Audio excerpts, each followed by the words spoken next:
दोस्तों नमस्कार, ये है मार्गदर्शन फॉर सिविल सर्विसेज। मैं अनुराग चौधरी। दोस्तों टीजीटी पीजीटी भूगोल रिमाइंडर श्रृंखला के अंतर्गत इस वीडियो में प्रस्तुत है वायुमंडल खंड से संबंधित महत्वपूर्ण प्रश्नों का वन लाइनर रिमाइंडर नोट्स, जो आपके आगामी परीक्षाओं जैसे TGT PGT, LT grade, government inter college प्रवक्ता, गवर्नमेंट डिग्री कॉलेज, उच्चतर शिक्षा असिस्टेंट प्रोफेसर, केंद्रीय विद्यालय संगठन और नेट जेआरएफ के अभ्यर्थियों के लिए बहुत ही उपयोगी है। इस वीडियो में हम आर्द्रता, वर्षा, बादल और चक्रवात से संबंधित सभी महत्वपूर्ण प्रश्नों को कवर करेंगे। तो आइए शुरू करते हैं आज का वीडियो भूगोल से संबंधित महत्वपूर्ण प्रश्नों का वन लाइनर रिवीजन नोट्स। पहला प्रश्न है दोस्तों, वायु का तापमान बढ़ने पर निरपेक्ष आर्द्रता पर क्या प्रभाव पड़ता है? तो उत्तर है सामान्यतया वही रहता है।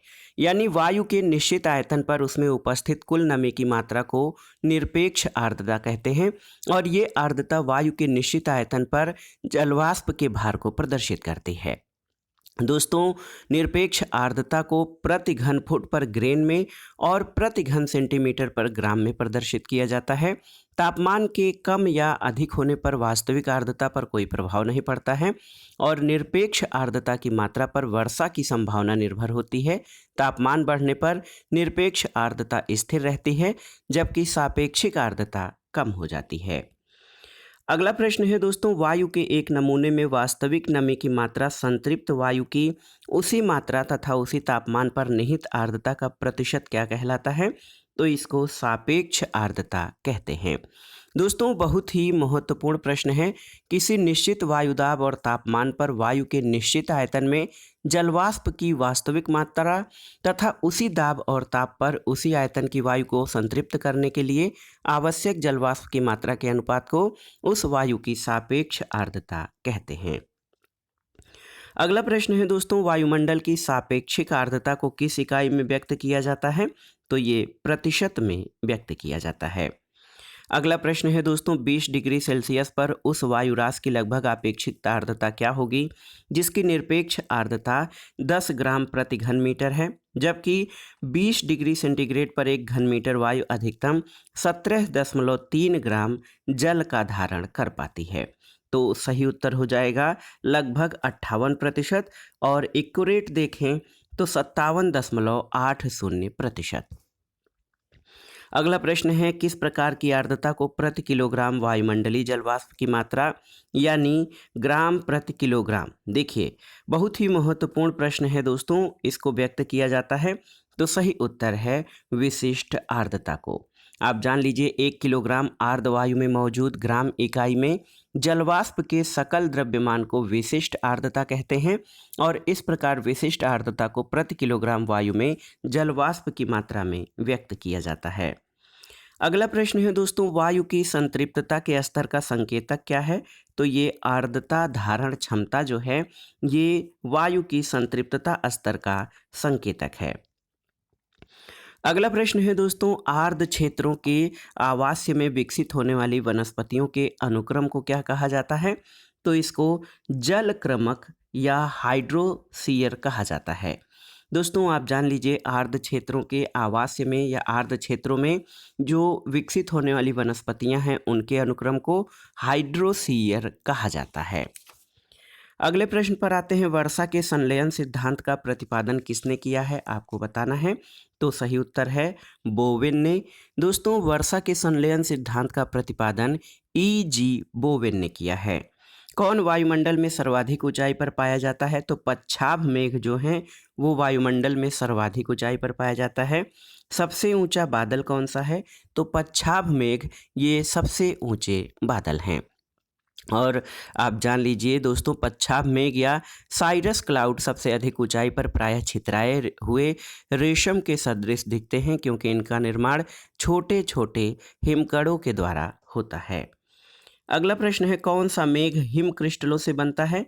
तो पच्छाभ मेघ जो है वो हिम क्रिस्टलों से मिलकर बनता है। अगला प्रश्न है दोस्तों, वर्षण की प्रक्रिया का सही अनुक्रम क्या है?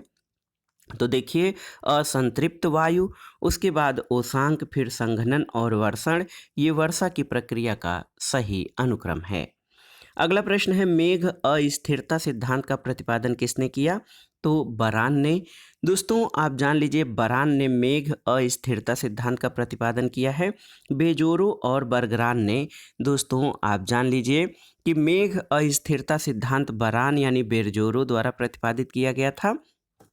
और दोस्तों बाद में इस सिद्धांत को फ्रिंडेसन द्वारा विकसित किया गया और इस सिद्धांत को हिम क्रिस्टल सिद्धांत के रूप में जाना जाता है। मेघ अस्थिरता सिद्धांत को किसने प्रतिपादित किया? तो बेरजोरो यानी बर्गरान और फिंडेसन ने मेघ अस्थिरता सिद्धांत का प्रतिपादन किया था। अगला प्रश्न है किसने वर्षण से संबंधित हिम क्रिस्टल सिद्धांत प्रतिपादित किया? तो ये बजरान या बर्गरान है। और डब्लू होप्स, ट्रिवार्था, कियू बदाती और ल्यूक हावर्ड में से बादलों का सर्वप्रथम वर्गीकरण किसने प्रस्तुत किया था? तो ल्यूक हावर्ड ने। दोस्तों 1802 में लैमार्क ने सबसे पहले बादलों को वर्गीकृत किया था। अगला प्रश्न है दोस्तों राइम, ग्रापेल, स्लीट और बरगा वर्षण के रूपों में कौन एक धरातली सतह पर पहुंचने से पहले ही वाष्पीकृत हो जाता है? तो ये है वर्गा। दोस्तों वर्गा वर्षण का ऐसा रूप है जो धरातली सतह पर पहुंचने से पहले ही वाष्पीकृत हो जाता है। स्लीट और ग्रोपेल हिम वर्षण का रूप है, जबकि राइम अत्यधिक ठंड से वृक्षों आदि पर ओस के हिम के रूप में जमने से संबंधित है। अगला प्रश्न है कौन सा बादल अत्यधिक तीव्र वर्षा के लिए जिम्मेदार है? तो ये है कपासी मेघ। दोस्तों वर्षा स्तरीय बादल धरातल के नज़दीक पाए जाने वाले काले रंग के घने बादल हैं जो किसी भी आकार के हो सकते हैं। इनकी सघनता के कारण अंधकार छा जाता है और अत्यधिक वर्षा होती है। कपासी मेघ अत्यधिक घने और विस्तृत होते हैं और प्रायः ये लंबे रूप में होते हैं, जिनका ऊपरी भाग गुंबदाकार या फूलगोभी के समान होता है और आधार समतल होता है। इनसे प्रायः साफ मौसम का आभास होता है। अगला प्रश्न है तड़ित मेघ किसे कहते हैं? तो कपासी वर्षा बादल को तड़ित मेघ कहते हैं। दोस्तों बहुत ही महत्वपूर्ण है, कपासी वर्षा बादल अत्यधिक विस्तृत और घने होते हैं। इनका विस्तार लंबाई में अधिक होता है जिससे पर्वत के समान दिखाई देते हैं। इनके साथ वर्षा, ओला और तड़ित झंझा की अत्यधिक संभावना होती है। अगला प्रश्न है दोस्तों अस्तरी मेघ, मध्य स्तरीय मेघ, अस्तरी कपासी मेघ और पक्षाभ कपासी मेघ में कौन अधिक ऊंचाई का मेघ है? तो आप जान लीजिए पक्षाभ कपासी मेघ जो है ये उच्च बादल का प्रकार होता है। अगला प्रश्न है मध्य कपासी, तो मध्य कपासी निम्न मेघ का प्रकार है। वृष्टि पोषित और वृष्टि छाया प्रदेश विशेषता है किसकी? तो सही उत्तर है दोस्तों वृष्टि पोषित और वृष्टि छाया प्रदेश ये पर्वतीय वर्षा की विशेषता है। दोस्तों आप जान लीजिए कि वृष्टि पोषित और वृष्टि छाया प्रदेश पर्वतीय भागों में पाए जाते हैं। वृष्टि छाया क्षेत्र का संबंध पर्वत के पवन विमुखी ढाल से है जहां वर्षा नहीं हो पाती है, जबकि वृष्टि पोषित क्षेत्र वैसे क्षेत्र हैं जहां पर अत्यधिक वर्षा होती है। अगला प्रश्न है संवहनी वर्षा, मध्य महाद्वीपीय वर्षा, पर्वतीय वर्षा और चक्रवाती वर्षा में से कौन सा वर्षा का प्रकार नहीं है? तो मध्य महाद्वीपीय वर्षा दोस्तों वर्षा का कोई प्रकार नहीं है। अगला प्रश्न कथन कारण से संबंधित है। कथन है विषुवतीय क्षेत्र वर्ष भर वर्षा प्राप्त करते हैं, बिल्कुल सही है। और विषुवतीय क्षेत्र में उच्च आर्द्रता और उच्च तापमान संवहनी वर्षा उत्पन्न कराते हैं। तो दोनों ही सही हैं दोस्तों, कथन और कारण दोनों सही हैं और कारण कथन की सही व्याख्या करता है। अगला प्रश्न है टुंड्रा प्रदेश, विषुवत रेखीय प्रदेश, भूमध्य सागरीय प्रदेश और टैगा प्रदेश में कौन से प्रदेश में वर्षा प्रधानतः संवहनी होती है? तो सही उत्तर है विषुवत रेखीय प्रदेश में। विषुवत रेखीय प्रदेश में संवहनी वर्षा होती है। अगला प्रश्न है दोस्तों संवहनी वर्षा अधिकांशतः प्रतिदिन कहाँ पर होती है? तो भूमध्य रेखीय क्षेत्र में। अगला है वर्षा के प्रकारों में कौन भूमध्य रेखीय प्रदेशों में सामान्यतः होती है? तो ये संवहनी वर्षा होती है। तड़ित झंझा के विकास में सर्वाधिक महत्वपूर्ण कारक क्या है? तो दोस्तों तड़ित झंझा के विकास में सर्वाधिक महत्वपूर्ण कारक वायुमंडलीय अस्थायित्व है। तड़ित झंझा या स्थानीय तूफान या झंझावात हैं, उनमें ऊपर की ओर तीव्र हवाएं चलती हैं और बिजली की चमक और बादलों की गरज के साथ घनघोर जल वर्षा होती है। अगला प्रश्न है दोस्तों वायुमंडलीय स्थिरता, संभाव्य अस्थिर वायु का संवहन, उष्ण तथा नम वायु की आपूर्ति और बादलों का प्रकार में से कौन सा कारक तड़ित झंझा के विकास में सहायक नहीं है? तो वायुमंडलीय स्थिरता। दोस्तों आप जानते हैं कि वायुमंडलीय अस्थिरता जो है वो त्वरित झंझा या स्थानीय तूफान के लिए जिम्मेदार है। वायुमंडलीय स्थिरता इसके लिए जिम्मेदार कारक नहीं है। अगला प्रश्न है, वर्षा वाले दिन में दोपहर के बाद इंद्रधनुष किस दिशा में देखा जाता है? तो उत्तर है पूर्व दिशा में। बादल आच्छादन की मात्रा को मापा जाता है तो नैफोमीटर के द्वारा। दोस्तों बहुत ही महत्वपूर्ण है, नैफोमीटर से आकाश में बादल आच्छादन की मात्रा को मापा जाता है, जबकि बादलों की दिशा और गति को मापने के लिए नेफोस्कोप का प्रयोग किया जाता है। वर्षा की मात्रा रेन गेज के द्वारा मापी जाती है। अगला प्रश्न है दोस्तों, देखिए वे मेघ जो चपटे हुए गोलाकार मेघों के समूह हैं और रेखाओं अथवा तरंगों की भांति व्यवस्थित रखते हैं, क्या कहलाते हैं? तो इनको पक्षाभ कपासी मेघ कहते हैं। पक्षाभ कपासी मेघ सफ़ेद रंग के छोटे गोलाकार रूपों में लहरनुमा रूपों में पाए जाते हैं। अगला प्रश्न है दोस्तों, थिम्फू, केपटाउन, जेरूसलम, जकार्ता और जयपुर में से किस शहर में संवहनी वर्षा होती है? तो आप जान लीजिए जकार्ता में, क्योंकि जकार्ता भूमध्य रेखा के निकट स्थित है और भूमध्य रेखी भागों में प्रतिदिन दोपहर तक धरातल के गर्म होने के कारण संवहन धाराएं उठने लगती हैं और 2-3 बजे तक वर्षा होने लगती है। अगला प्रश्न है दोस्तों, पच्छाभ बादल, कपासी वर्षा बादल और बालू तथा पिघलती हिम से किसका एल्बिडो अधिकतम होता है? तो सही उत्तर है पिघलती हिम का एल्बिडो अधिकतम होता है।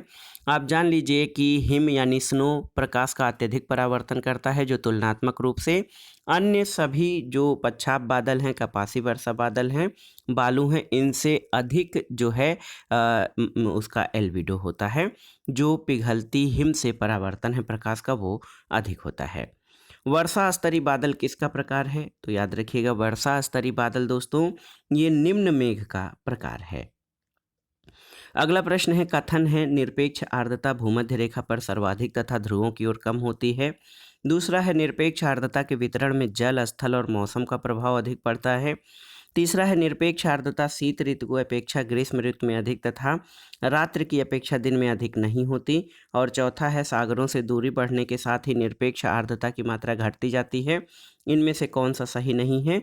तो निरपेक्ष आर्द्रता शीत ऋतु की अपेक्षा ग्रीष्म ऋतु में और रात्रि की अपेक्षा दिन में अधिक नहीं होती, ये आपका गलत है। अगला प्रश्न है दोस्तों, सापेक्षिक आर्द्रता का प्रतिशत में परिकलन के लिए सही सूत्र क्या है?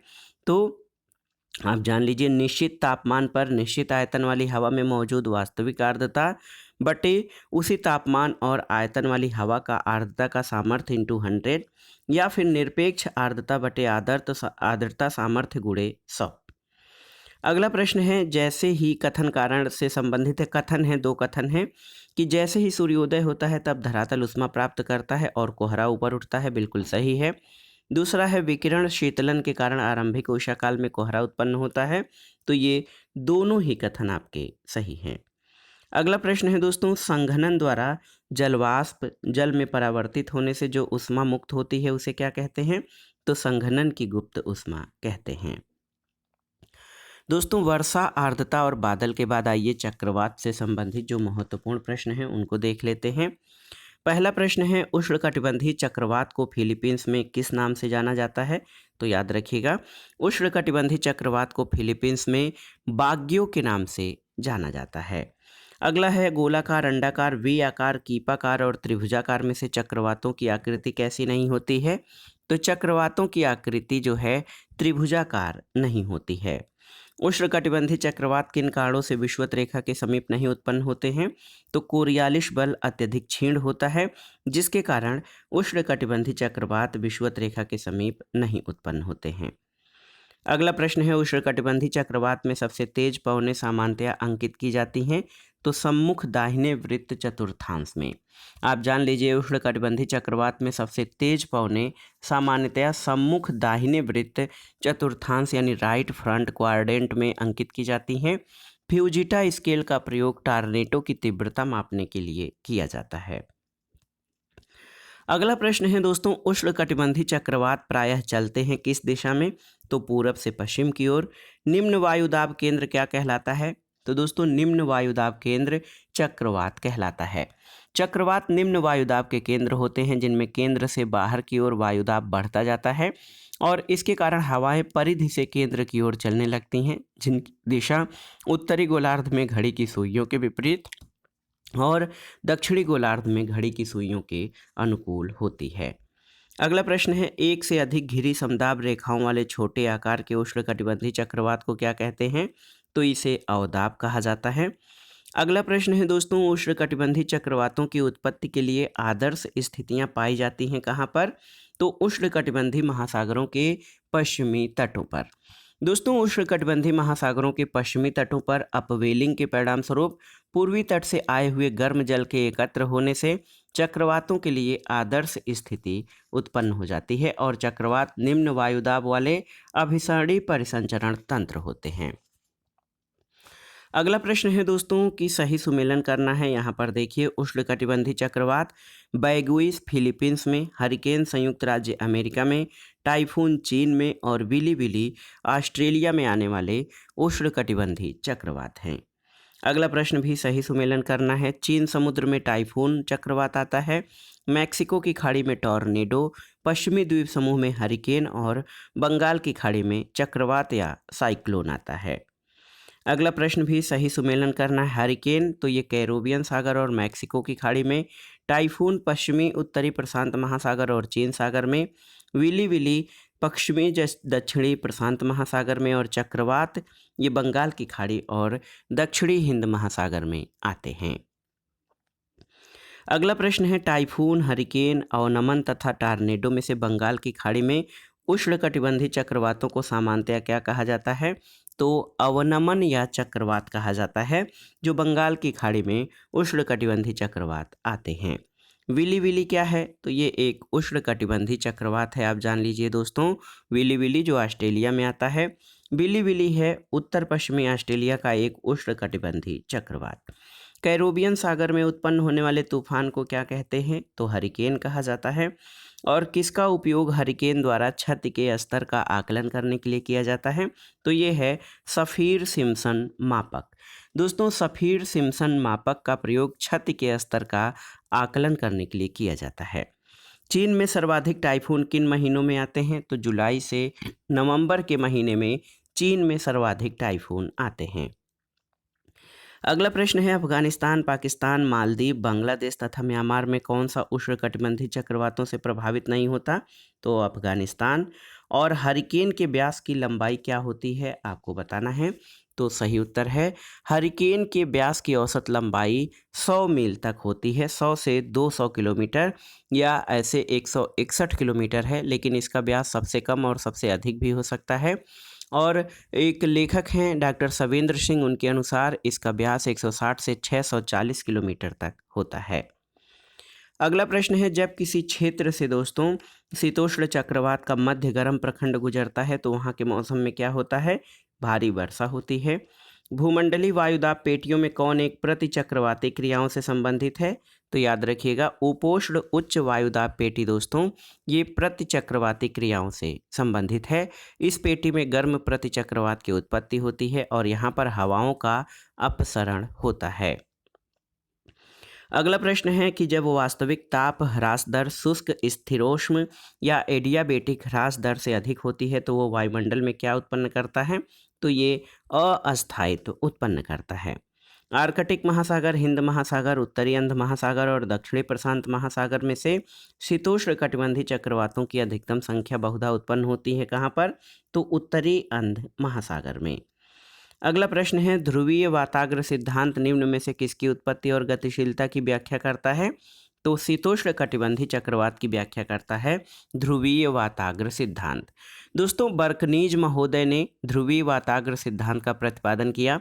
ये सिद्धांत शीतोष्ण कटिबंधीय चक्रवात की उत्पत्ति और गतिशीलता की व्याख्या करता है। शीतोष्ण कटिबंधीय चक्रवात किन अक्षांशों के मध्य उत्पन्न होते हैं? तो ये 35 डिग्री से 65 डिग्री उत्तर और दक्षिणी अक्षांशों के बीच। शीतोष्ण चक्रवातों की उत्पत्ति संबंधी ध्रुवीय वाताग्र सिद्धांत किसने दिया है? तो याद रखिएगा, बर्कनीज ने। यही प्रश्न कई बार पूछा गया है कि ध्रुवीय वाताग्र सिद्धांत किसके द्वारा प्रतिपादित किया गया, तो वी वर्कनीज ने ध्रुवीय वाताग्र सिद्धांत का प्रतिपादन किया है। वाताग्र जनन के लिए सर्वाधिक अनुकूल क्या है, तो विरूपणी संरक्षण संचरण दोस्तों ये ध्रुवीय वाताग्र के लिए सबसे अधिक अनुकूल है। विरूपणी संचरण वाताग्र जनन के लिए सर्वाधिक अनुकूल है और इस तरह के पवन संचार में दो विपरीत तापमान वाली हवाएं एक दूसरे से मिलने पर एक रेखा के सहारे क्षैतिज दिशा में होती हैं। अगला प्रश्न है, जब उष्ण और हल्की वायु ठंडे और अधिक गहरी वायु के विरुद्ध चलती है तो पूर्ववर्ती दूसरी के ऊपर चढ़ जाती है, ये वाताग्र क्या कहलाता है, तो ये उष्ण वाताग्र कहलाता है। उष्ण वाताग्र की औसत ढाल किस अंतराल में होती है, तो 1 और 100 तथा 1 और 400 के अंतराल में। अगला प्रश्न है, शीतोष्ण चक्रवात किसके द्वारा अभिलक्षित होते हैं, तो ये शीतोष्ण चक्रवात दोस्तों वाताग्र के द्वारा अभिलक्षित होते हैं, क्योंकि शीतोष्ण चक्रवातों की उत्पत्ति में वाताग्रों की भूमिका महत्वपूर्ण होती है। अगला प्रश्न है, जब ठंडी हवा की दो घटाओं के बीच गर्म हवा फंस जाती है तो इसे क्या कहते हैं, इसको अधिविष्ट वाताग्र कहते हैं। दोस्तों जब ठंडी हवा की दो घटाओं के बीच गर्म हवा फंस जाती है तो इसे अधिविष्ट वाताग्र कहते हैं। और जब शीत वाताग्र तीव्र गति से उष्ण वाताग्र में मिल जाता है और गर्म वायु का नीचे से संपर्क समाप्त हो जाता है तो अधिविष्ट वाताग्र का निर्माण होता है और इस दशा में उत्पन्न मौसमी दशाओं में शीतल और उष्ण वाताग्री मौसम का मिश्रण होता है। अगला प्रश्न है, प्रति चक्रवात में उत्तरी गोलार्ध में पवन संचरण कैसा होता है, तो घड़ी की सुइयों के अनुदिश या घड़ी की सुइयों की दिशा में क्लॉकवाइज। अगला प्रश्न कथन और कारण से संबंधित है। कथन है कि तिब्बत पठार के ऊपर क्षोभ मंडल के मध्य भाग पर 500 मिलीबार स्तर पर तापीय प्रतिचक्रवाती दशाएं ग्रीष्मकालीन मानसून के समय उत्पन्न होती हैं। कारण है कि तिब्बत पठार उच्च तापीय ऊष्मा स्रोत के रूप में कार्य करता है, तो बिल्कुल सही, ए और आर दोनों सही हैं और आर ए की सही व्याख्या करता है। अगला प्रश्न है, संयुक्त राज्य अमेरिका में टार्नेडो को क्या कहते हैं, तो ट्विस्टर कहा जाता है। अगला प्रश्न है, उष्णकटिबंधीय चक्रवात के समुद्र तट की ओर अग्रसर होने पर वायुमंडलीय दशाओं के घटित होने का क्रम क्रमशः क्या है, तो काले बादलों के साथ वायुदाब का गिरना, तेज हवाओं के साथ मूसलाधार वर्षा और शांत और खुला आकाश। अगला प्रश्न है दोस्तों, कथन है कि ये भूमध्य सागर से उत्पन्न होते हैं। दूसरा है, इनकी नमी की मात्रा में कैस्पियन सागर और फारस की खाड़ी से वृद्धि होती है। तीसरा है, ये भारत में कभी भी अधिविष्ट अवस्था में नहीं पहुंचते। और चौथा है, इन विक्षोभों को भारत में लाने में जेट स्ट्रीम की भूमिका महत्वपूर्ण है। तो इसमें से कौन सा कथन असत्य है, ये भारत में कभी अधिविष्ट अवस्था में नहीं पहुंचते, ये सही कथन नहीं है, क्योंकि आप जान लीजिए कि ये जो बहुत ही महत्वपूर्ण प्रश्न है दोस्तों, इसमें पूछा गया है कि पश्चिमी विक्षोभ के संबंध में कौन सा कथन सही नहीं है। तो भारत में ये अधिविष्ट अवस्था में भी पहुंचते हैं, लेकिन यहाँ पर दिया गया है कि ये भारत में कभी अधिविष्ट अवस्था में नहीं पहुंचते, ये गलत कथन है। तो दोस्तों ये था आज का वीडियो। इसमें हमने भूगोल टीजीटी पीजीटी भूगोल रिमाइंडर श्रृंखला के अंतर्गत हमने वर्षा, चक्रवात, आर्द्रता आदि के संबंध में जो महत्वपूर्ण प्रश्न हैं उनको पढ़ा और जो महत्वपूर्ण व्याख्या हो सकती थी आपके समझने के लिए उसको भी हमने कवर किया है। ये वीडियो आपके लिए भूगोल विषय से आयोजित परीक्षाओं TGT PGT LT grade, GIC, GDC और उच्चतर शिक्षा आदि परीक्षाओं के लिए बहुत ही महत्वपूर्ण है। आप इन प्रश्नों को तैयार कर लीजिएगा। दोस्तों वीडियो आपको कैसा लगा हमें कमेंट बॉक्स में ज़रूर बताइएगा। वीडियो को लाइक करें, शेयर करें और इस चैनल मार्गदर्शन फॉर सिविल सर्विसेज को सब्सक्राइब करें। वीडियो देखने के लिए धन्यवाद। नमस्कार।